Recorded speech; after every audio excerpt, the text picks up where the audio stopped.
it wasn't that I was a mean guy growing up. I just don't think I was the guy anyone expected to become a priest.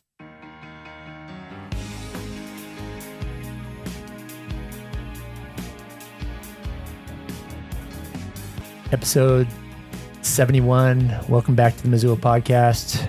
Brandon. Steven. Good to see you. Good to see you. Kirby, welcome to the show. It's good to be here. It's an honor to be with you guys. Okay, Kirby, as far as nicknames go, I feel like you have one of the best nicknames that I've ever heard. The Quad Father. Did you know that people call you that? I have never heard that. That's a behind my back nickname. Okay, so now hearing that in real time, how do you feel about being called the Quad Father? The Quad Father. I don't know. Yeah, I thought you were going to say a curb stomp or something. That's Curb stomp. That's what people called me back in like high school. I don't know if that one's appropriate. Okay, what is the nickname that the people closest to you call you? Oh, I don't know. Yeah, I guess either curb stomp if they've known me for a long time, or most people just call me Father Kirby, I guess. I don't really Father Kirby. I don't know. I guess. Now that nickname comes from a lot of mountain bikers here in Missoula because you are renowned for your mountain biking prowess. How did you get into mountain biking? Oh, mountain biking. Well, right when I got to college, since I wasn't going to play sports in college, I decided I needed to take up a bunch of new hobbies and the outdoors. I kind of fell in love with Montana right before I finished high school. I hadn't even planned to stay in Montana for college, but decided that I was from the best place in the world and I didn't want to leave. So right when I got to college, I wandered around the dorms until I found a dude who looked like he had a nice mountain bike. So I said, hey, you're going to be my friend and teach me how to mountain bike. So then I went and bought a bike, got into it right away in college. It's kind of same with skiing and fishing. Those are my other two loves in the outdoors. And so yeah, right away when I got to college, just got into it as quickly as I could and kind of took it up from there. But I'd say really once I got to seminary down in Denver, that was when biking kind of became my main hobby because fishing was just too crowded and miserable. So yeah. So Kirby, or should I say the Quad Father, where did you grow up? Grew up in Billings. Okay. Yeah, born and raised in the Heights. So kind of on the edge of the Heights. I loved growing up in Billings. I mean, it's such a great town. And especially in the Heights, where you're just kind of on the edge. Well, now it's not the edge. Where I'm from now is like everything's built up around it. But we were kind of we got the experience of the suburbs with all the kids and then being right on the edge of town. So you just, run off into the dirt land, like kind of desert area beyond the Heights. Not the most picturesque place ever, but it was fun place to grow up. Yeah. What did your parents do in Billings? Well, my dad was an oil landman, kind of worked on wells, kind of all around, not even necessarily Montana, mostly Wyoming, North Dakota. But my mom was a stay-at-home mom. It's a huge gift to have a stay-at-home mom who took care of us really well my whole childhood. I got an older brother and sister. I'm the youngest. Then whenever oil would crash, then, we also had some apartments we managed. And that was kind of a lot of the work that I did growing up with my dad was working on the apartments, keeping them up. So yeah, it was kind of all over the place. He did what was necessary when oil wasn't good. And then when oil was good, then that was kind of his main gig. Yeah. How'd you end up in Missoula? Well, when I graduated from Billings Central, went to Carroll College. By the time I finished up at Carroll College, I felt called at least to see if I was called to be a priest, and applied for the western side of Montana. So the way the Catholic Church is set up in Montana is we got the western third, which is the Diocese of Helena, and then the eastern 2/3, which is Great Falls, Billings, kind of combo. And when I finished up at Carroll, I applied for the western diocese. I'd really fallen in love with the western side, and there's a multitude of other reasons too. And then they sent me down seminary in Denver, 5 years down there for seminary. Came back. I actually spent my first 3 years in Butte as a priest, and So I was underneath another priest, kind of learning the ropes. Once those 3 years were up, I got sent over here. Bishop, I mean, the reason you end up anywhere as a priest is because the bishop tells you to go there. That's pretty much it. So you've lived in Billings, Helena, Butte, Missoula. Yep. Why is Missoula the best? Oh man, that's a tough one. I'm not 100% sure it is, but I think it's growing on me more and more. I mean, they all have things about them that I love. I mean, Billings is my hometown, so it's really hard. In terms of the things that I love to do, well, that's a tough one too, because they're kind of split. I'd say Helena has the best fishing. Missoula people might be mad at me about that, but it's hard to beat the Mo. And then Missoula has the best biking in one way, but Butte has the Great Divide, and it's really hard to beat the Great Divide. But I'd say overall, in terms of the things that I love, Missoula has the best. I mean, Lolo Pass for backcountry skiing, just so accessible, so incredible up there, so stable, like never has avalanches. So in terms of the people, I love working at Christ the King. It's been a huge gift. I mean, that place it's been so incredible to see the growth and the young people who are fired up. So yeah, it's getting there. I think within a couple of years, maybe it'll actually be my favorite. That's awesome. Yeah. Father Kirby, take me back to when you were a little younger and you have this decision to go to Carroll. At that point, did you know that your life was leading towards ministry, or when was the point when you're like, okay, I'm going to go down this route? Yeah, that's an interesting one to think about. Because it was a really weird way that it happened. So I grew up Methodist. I didn't grow up Catholic. And so my dad's half of our family was Catholic, but we were raised in the Methodist church, which in the Heights was right next to the Catholic church, but I never even thought about it. It was never really a thing. But they sent us to Catholic schools because my dad had gone there, way back in the day. And then because it's a good school. And also, I think he kind of wanted to at least give me that option as well, since he'd grown up Catholic. But never really talked about it that way. They told us we were going to go there, went there. And we were pretty consistent growing up in the Methodist church, and I loved that church too. I had some really good pastors. But kind of by, I don't know, the coming of age, freshman, sophomore year, I mean, sports were kind of my thing. It's not that I hated church. It just, sports took precedence a lot. You were a normal teenager? Yeah, pretty standard. Then, Sorry to interrupt. What sports did you play in high school? Well, basketball and football, all the way through baseball, which weirdly was probably the one I had the most talent at. I quit after.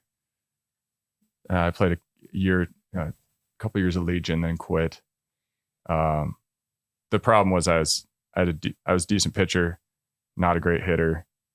My decision was, do I want to spend my whole summer playing every 4 games, So decided I'd get a job. But yeah, so basketball and football all the way through. And then I think part of the problem with that was I was surrounded by a bunch of dudes who were just clearly better than me at those things. So it was really hard for it to be kind of like the center of my life, because I realized already that I was a clever guy athletically, but I wasn't the most gifted. It wasn't going to be my whole life. I knew pretty quick that just wasn't my future. So that was a gift actually to realize that, because then I wasn't going to walk that road to the bitter end and be totally disappointed by it. So I was like, that can't be the thing that's the center of my life, because it's just not satisfying in that way. And my church had changed a lot really rapidly.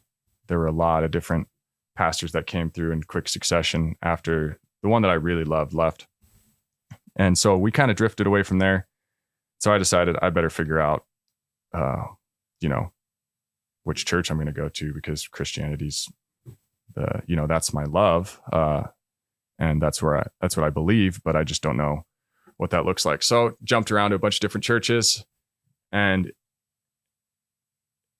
I also had come to this love of history, like the study of history and in particular, weirdly, like great men of history. So as I was studying history, especially the history of the church, I was like, I better look at the Reformation because that's kind of where everything happened. And kind of through that, I don't know where you guys stand on this, but kind of concluded that the only option was the Catholic Church, which was a weird one for me because I went to a Catholic school and I was never really compelled by the Catholic Church at that school. No offense to Central. I think they do a good job with what they have. But like none of my friends had ever asked me why I wasn't Catholic. None of them had ever like tried to get me to become Catholic. None of them had ever challenged me on what I believed. Maybe that was just them respecting me as friends. But I also think it was kind of pathetic looking back on it. They should have at least, tried. I mean, I don't know if I might have owned them on it, but I had one teacher who finally challenged me on it and challenged me to look at, certain passages in the scriptures and just pray through those. And between the Reformation and that, especially going all the way back to the early church, I was just like, well, Catholic Church is where it's at.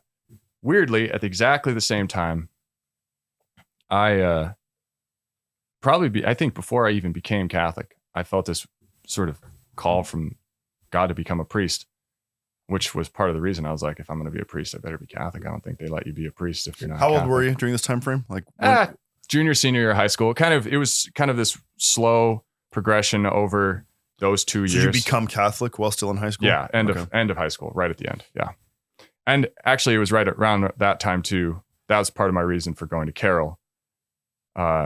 Because right when I became Catholic, I was like, I need to go to seminary. And my mom said, you becoming Catholic's one thing, but you're not going to become a priest. So you can just go ahead and throw that idea out. And I was like, all right, I got to respect my mom for now. Till you get out of the house. So yeah, I was like, I'm not going to go to seminary. I agree. That would have been a dumb decision anyways. So she was wise on that one. And then I was like, well, what am I going to do? I don't want to leave Montana now. I didn't even know there was a Catholic school. So the priest who was at Carroll at the time he's a Billings Central guy too. So he was playing basketball at the school one day. We were balling it up. And I was telling him about my college situation. I was like, well, I'm not going to go to seminary. I don't really want to leave Montana. He's like, well, come to Carroll. I'm like, why would I go to Carroll? He's like, well, it's a Catholic school. And we're doing good things there. I'm like, I didn't even know it was a Catholic school. That's a bummer for Carroll. Their advertising did not even make it clear that they were Catholic. But once he said that, I was like, yeah, absolutely. And I made a decision right then. I didn't even have to go visit. So that's why I ended up at Carroll. What'd you study at Carroll? Started out in history, ended up doing kind of I think I was the last classics major ever at Carroll. And then I got a philosophy degree as well. And then I dropped history right at the end. So I don't know if I ended up with a degree in history, but like didn't really need it at that point because I had my classics in philosophy. So just the humanities, but my degrees are in classical studies and philosophy, so languages and history. Yeah. What was that like being a teenager and you're feeling this call to be a priest? That couldn't have been a very common thing amongst your friends at Billings Central, I'm guessing. Yeah, definitely not. And I think it was specifically surprising from me. It wasn't that I was a mean guy growing up. I just don't think I was the guy anyone expected to become a priest. Like Father Stu. Yeah, similar. Have you watched the movie? Yeah. What do you think? Oh, it's great. Father Stu was at Carroll when I was there. So really? he would helped out a lot when I was during my time there. And just an incredible dude. Great priest and holy guy, but definitely rough around the edges. I mean, he would, in that movie, they kind of show at the end him hearing confessions. He would hear his confessions. And that line was long, but it was sort of artificially long because when you went in there, you gotta expect a solid hour. I mean, that guy was going to go hard. So I never went to confession with him unless I had at least an hour to spend. Maybe showing videos. He'd be like, oh, we got to watch this clip from Rocky. I'm going to teach you a lesson from it, And then, yeah, he was just incredible. But yeah, that's similar stuff. I think when I decided to become a priest, it mostly did just pump my friends up because they're like, they were all Catholic, and so they respected the decision. My dad was kind of surprised and pumped about it too. For him, it was a similar thing. None of his friends expected him to have the kid who was the priest. They all had 7 or 8 kids, hoping one of them would be a priest, and then Pete, dude, gets a priest out of his family. He doesn't deserve it at all. So yeah, my mom eventually came around too. So my whole family is Catholic when now you too. decided to go to seminary, how'd your mom respond? Yeah, she wasn't excited at first because I was the only one she thought would actually give her grandkids, or at least could guarantee her grandkids. My sister has 3 kids now, live right behind my parents. Great, they get plenty of grandkid time. My brother, hopefully going to pull the trigger with his girlfriend here soon. It's time. Wait, let me ask you about that. Yeah. Did you ever have the desire to have kids, be a father, or was that something that you had to choose to give up or just? Yeah. I mean, I had no idea what celibacy was. So of course, yeah, I wanted to be a dad. Yeah. It wasn't even a concept in my mind growing up. So I definitely wanted to be a dad, but I remember one distinct memory. It was such a weird thing. I was like 6 years old, and I suddenly, like a lot of 6-year-old kids, I'm going to be a missionary. I'm going to go to Africa and be a missionary, and I'm going to, walk through the jungle and spread the gospel, whatever. Just probably read some little story about it. And I was like, Mom, I don't think I can have a family and do that because I'm not going to drag them through the rainforest. You know what I mean? Like that would be so tough to have a family and live that life. And that memory weirdly stuck with me my whole life. So then when this call came back, I was like, wow, it was like the Lord planting that in my heart from the very beginning. This desire to give my whole life, everything, to the point that,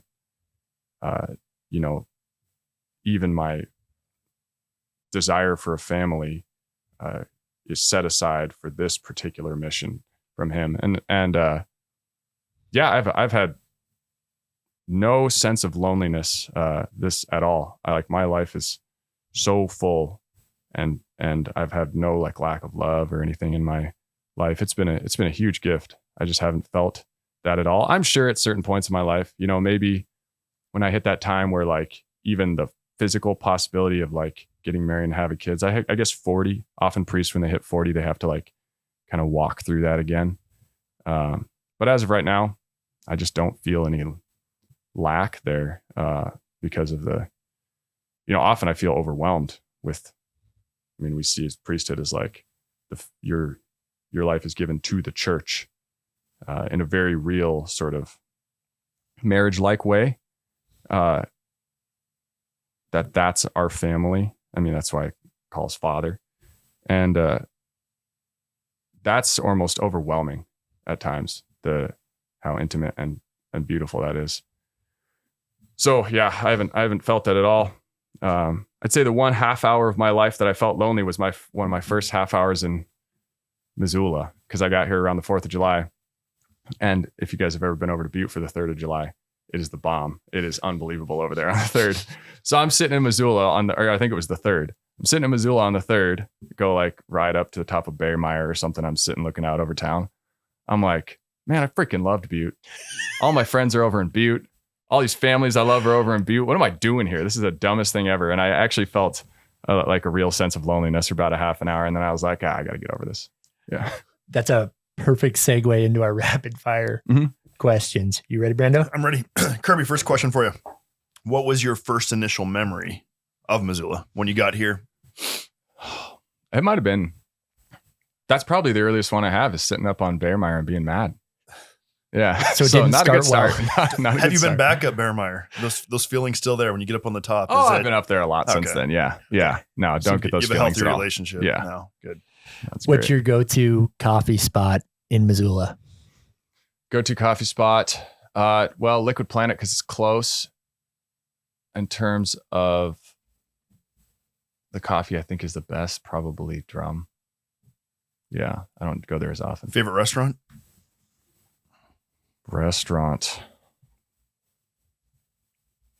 Oh man, Michi. Good call. I'm going way off script here. Steven's gonna be mad at me, but new Mexican restaurant in town.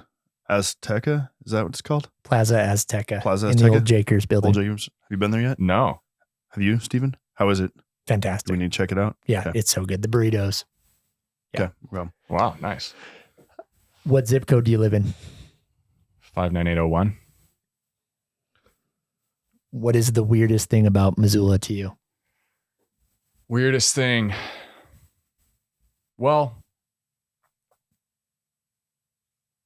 I mean, I don't know. That's one of the things I noticed when I got back here, and I don't know if I'm disappointed by it or not. Maybe a little bit.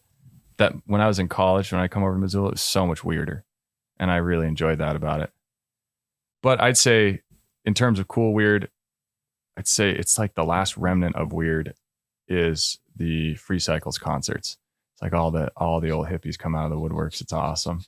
It's like they suddenly appear again. It's awesome. I love it. You may have just answered it, but what do you love the most about Missoula? Well, actually, I'd say probably what I love the most is apart from, my work at Christ the King, which I really love. I'd say just how accessible and amazing all the outdoor stuff is around here. So I haven't found any spawning browns in the fall. Like I haven't found any of those spots, and no one will talk about it. Maybe it doesn't exist, but I'm sure it does. But that's been a total disappointment. But the rest of it's been great. Yeah. I'm going to add one to the rapid fire. Sorry, I went off script. Okay. You can do the same. Here's the first question. Is there been a specific book, and we better go outside of the Bible, Oh yeah. that has made the most impact on your life? Oh yes. I've been thinking about this recently. Well, there's two from the same author, and it was a big part of me becoming Catholic. One would be, It's about this guy who goes through the jungle with no family. yeah, Becomes a missionary. Jesus of Nazareth so Benedict XVI was the Pope before Pope Francis. Joseph Ratzinger, I think he's probably published on that. But Jesus of Nazareth, which is just his deep dive into the person of Jesus Christ. And then also from him, a short letter called God is Love, or Deus Caritas Est. And those two from him changed my life. God is Love, the idea of love, what that means, the different types of love, the exploration of that was transformative for me. I kind of just like stopped believing that holiness was possible in a real way, and reading that changed my life on that. And then Jesus of Nazareth is it grapples with a lot of that, what we studied at Carroll a lot, which is that historical critical method, like quest for the historical Jesus, all that stuff. That kind of, you read a bunch of it and it ends up making Jesus seem impossible to have been actually alive and real. And he grapples with that and kind of puts it to bed in the certain ways. But also it's just a beautiful meditation on who Christ is. So those two for sure. And then here's my follow-up to that. You said earlier that you got into high school studying great men of history. Is there a specific great man of history that has made the most impact on you when you studied it? When I was a kid, it was Napoleon, hands down. I mean, yeah, for sure. Obviously. Yeah. But once I guess I had my conversion, it more became about the saints. And I'd say favorite saints, man, that's such a hard one, because there's I'd have to have 10 different categories of them. But St. Francis Xavier, who was just such an incredible missionary, it's a huge impact on me. But probably early on, it would have been either St. Francis of Assisi or Joseph, foster father of Jesus. Huge for my life. And even as a priest, it's cool because St. Joseph is, we believe that Mary and Joseph, that their relationship was never consummated. So they were chaste because Mary was set apart for God. And so Joseph is both, he lives out in a really cool way. he's kind of a model for priests because he's a father, but he lives chastity. So that image in the church has always been a cool image for church for priests. So he's one of my favorites as well. And then I have a bunch of recent favorites, but we're not doing podcasts on saints, so I'm just going to keep rambling on. That's perfect. What do most people get wrong about being a Catholic priest? Oh, what do they like think my life is that's not true? Okay. What do they get wrong? Well, I think a lot of people assume, I was talking about it earlier, I think a lot of people assume I'm probably lonely. And it's just not true. Actually, I treasure the tiny amount of personal time that I get because I don't get a lot because there's just so much to do. I mean, the harvest is abundant, but so that's one thing that probably get wrong. I remember walking in, I don't know if this is like a PG rated podcast, but I was at an Ace Hardware. This is one of my favorite experiences I've ever had. And I walk up to the register, check out, and this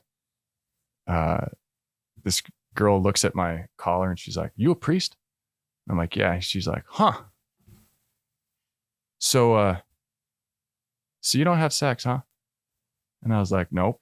I'm like, "I can't believe I'm having this conversation at a checkout at a Ace Hardware." And she's like, "Huh. Are you happy?" And I'm like, "Yeah, I'm happy." And I was like, "Well, if you're going to ask me, I'm going to ask you. Do you have sex?" She's like, "Yeah." I'm like, "Are you happy?" She's like, "Well, that's a pretty good point." I'm like, "Yeah, those two things aren't the same thing." And she's like, Thanks for that conversation." I'm like, "Well, that was one of the weirdest spots I've ever had that conversation." But I think people, that equivocation of like, celibacy equals not being happy is a totally modern How thing. often do you get that question? Is that like the most popular question you get? It's pretty common, especially common from total strangers, which is a little weird to me, but I'm fine with it. I mean, I've never asked a stranger that question. Yeah, it's a weird one. I don't think I ever will. Yeah, it's probably fine not to. But next time I'm in Ace Hardware, yeah, see if they're interested in your sexual life. I don't know. But yeah, I think that people asking that question, it's kind of our culture's pretty centered on that idea, that's the road to happiness. So I think people just can't help themselves sometimes.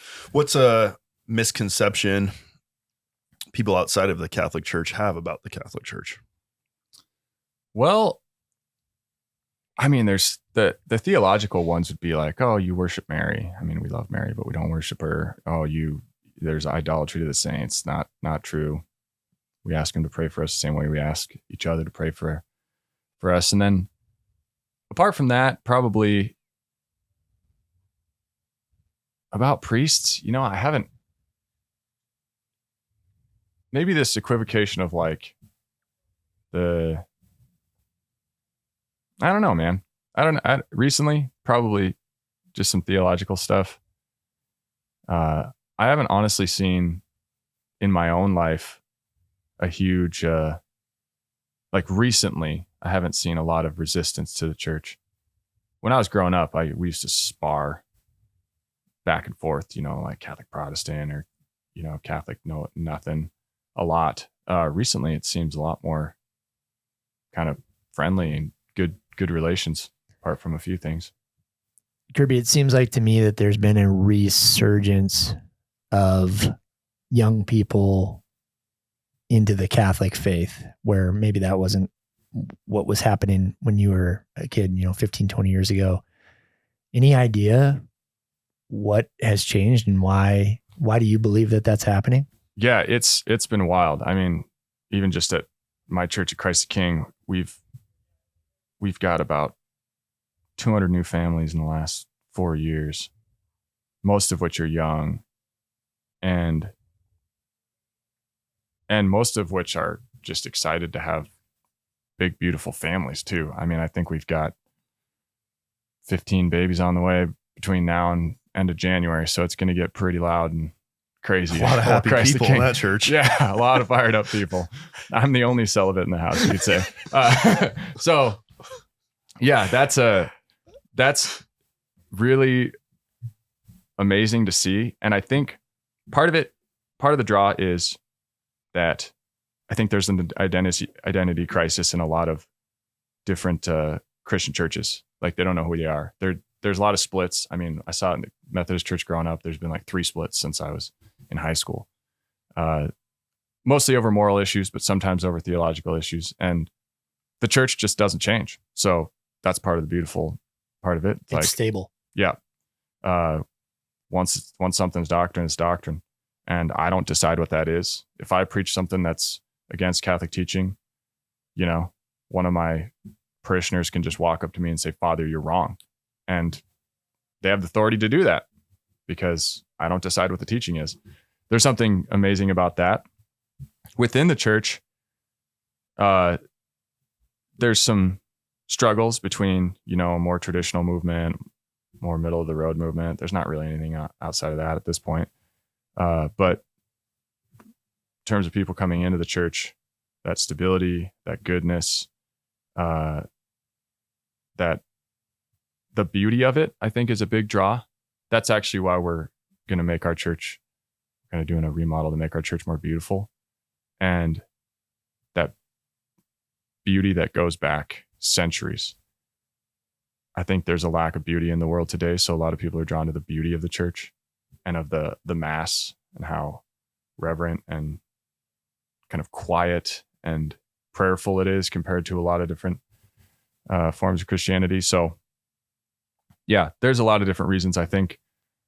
But it kind of stands against the world in almost every single way, and a lot of the church's teaching is like just so opposite of the world that it at least draws our initial gaze. Like, how could this church be totally against all of these things that our culture is like founded on? And then you start looking into them and you're like, well, they might actually be right about that. And stuff that's like not even questioned in the culture. So yeah, I think there's a lot of different things drawing people. And in my opinion, maybe because it's true. What has been your favorite part about being a priest here in Missoula? Oh, specifically in Missoula, maybe, I don't know. Missoula is probably one of the more secular towns. And I actually get pretty fired up about that. Like, not in an angry way. I'm not angry at all, actually, about that.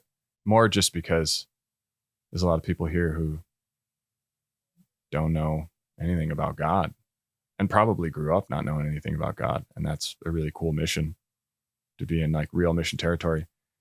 When I also love the area because the first Catholic church, the first church of any sort in Montana, was in Stevensville.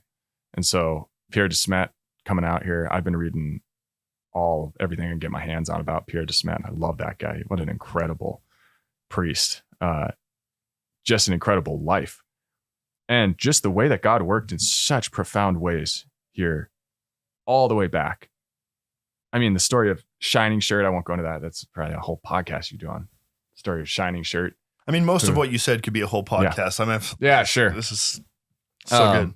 Maybe we'll come back and talk about the history of the church in this area, but it is so incredible that the cool way that God revealed himself like way before any missionaries ever came here. So it's just cool to kind of be in this area where the church sort of started around here, and it goes all the way back. So that's been an honor too. But yeah, a lot of good work to be done and a lot of young people moving in. It's always cool to be in a town, as mixed feelings as we all have about a bunch of new people moving into Missoula. There's a lot of really good people that I've met coming in, and there's also a lot of energy right now. I think it's like almost in a sweet spot where it hasn't gotten so big that it's unbearable. But it's not dying. It's certainly alive and growing. So I don't know. It's hard to be in that spot because it'll come to an end someday. But yeah. Father Kirby, I know you got a busy schedule, so I just have one more question for you. for a young person that maybe finds themselves in your same position, battling and wrestling through some of their beliefs and faith, and they feel that calling to go into the priesthood, what type of advice are you speaking into their lives? Oh man, I'd say, don't be afraid of it. It's a great life. I mean, really, when it comes to our call from God, whatever it is, whatever God's calling us to is the thing that's going to bring the most joy. That's just whatever it is, it's going to bring the most joy. And if we don't, so he'll provide for whatever he's asking. So if it's priesthood, then that's what's going to bring us the most joy. If it's family, that's what's going to bring us the most joy. So it doesn't do us any good to do the thing that God isn't calling us to, or to be afraid to do the thing that he is calling us to. So I think with the priesthood in particular, it's also not, you don't decide to be a priest and then get ordained tomorrow. Also the church might not even want you to be a priest. So if you're a loser, then you can't do it anyways. So I'm just kidding, but no, it's true. It's true though. Yeah. I was just kidding. Yeah. But it's not just us deciding in a vacuum. I get seminarians every summer, and I spend a whole summer with them, and then I talk to the bishop about whether or not I think they're called to continue on. And so it's not just this us having to decide on our own. There's a lot of other people involved in that process. The people of God are consulted, so that when a guy's ordained a priest, they have to get up and say, after being examined by the church, after going through seminary, proving that his mind is capable of being a priest, you got to be at least a smart enough guy to do it. And after consulting among the people of God, we present him for orders. So it's a process that kind of the Lord speaks not just in our prayer, but through the church, through our bishop, and to the people of God who kind of are with us throughout the whole process. So yeah, it's not like no one goes into it mistakenly. Like, I don't know anyone who's been ordained a priest who shouldn't have been, at least in recent times. There's definitely people in the past who that's the case. My last question, and then we'll let you get back on that mountain bike. What do you any dreams, aspirations beyond priesthood into a role of a bishop, or do you have any? Oh man, that's funny. Desires? It's always, guys always joke like, well, we had a professor who was like, when you're ordained a deacon in the Catholic Church, you're called a transitional deacon because you're transitioning into priesthood. You can't just remain a deacon. You're only a deacon for 1 year. And then we had a professor who was always like, keep transitioning, brothers, keep transitioning. Transitional deacon, transitional priest, bishop. And, but in general, I'd say most guys don't want to be a bishop because it's a really thankless and difficult position to be in. Become a priest to be with people, and the higher up you move in the church, the less often you get to be with just normal people. So being the pastor of a church is just about the best place you can be. You just get to be with your flock and love them and spend time with them. So I love that. Unfortunately, we have a shortage of priests. So I'm technically the pastor of Christ the King, St. John the Baptist in Frenchtown, St. Albert's in Alberton, Mary Queen of Heaven in Superior, then St. Mary's in Gold Creek, St. Philip's in Phillipsburg, and then Drummond as well. So 7 churches. It's ridiculous. It's not. Traveling it's too between much. the 7 locations, or no, not that often. So I do administration for all of them, which is a lot. But then, I'm the pastor on the ground for just the Frenchtown, Alberton, Superior, as well as Christ the King. But then Father Tom Lankin now is a priest. Bro, you don't have time for family and kids. No, yeah, not possible. We have one of our Jesuit priests takes those for the Sunday masses, and then we have a couple retired priests who heroically drive over to the Phillipsburg, Drummond for masses over there. I just went and did a mass in Gold Creek last week. That church is currently suspended. Beautiful little country church. Yeah, that's So yeah, it's a little bit of a mess, but we'll get more guys here soon. We have a lot of seminarians and a lot of guys discerning. So yeah, it's once you become a bishop, it's just more of that, and then, but if they asked, I would say yes, because when the church asks you to do something, you don't say no. That's kind of our general rule. It's obedience. I don't think I will be for a few reasons, but we'll see down the road. Yeah, the bishops I know say yes if they ask, because if you say no, then they might ask someone who shouldn't be a bishop. So yeah, but it's not something you're like apply for. I don't even know how it happens, honestly. Just wake up one day. Yeah. Someone gives you a call and they say, you're named the bishop of, Bismarck, North Dakota. You say yes. Do you not? I think that's how they phrase it. Perfect. Well, Father Kirby, thanks for joining the Missoula podcast, man. Thanks for the impact you're making in this city. And like Brandon said, we'll let you get back out on the mountain bike or fishing, whatever. Yeah, absolutely. It's been an honor. Thanks for having me on, guys. Thanks, Kirby. Bless. What's up, Missoula? This is Nick Balla, producer of the Missoula podcast. We truly appreciate you hanging out with us as we dive into the stories that make our city special. If you could do us a quick favor and follow the show wherever you are listening, whether that's on Spotify, Apple Podcasts, maybe you're watching on YouTube, so hit that little subscribe button. It really helps us out. Head on over to www.themissoulapodcast.com for more information, and we'll see you next week.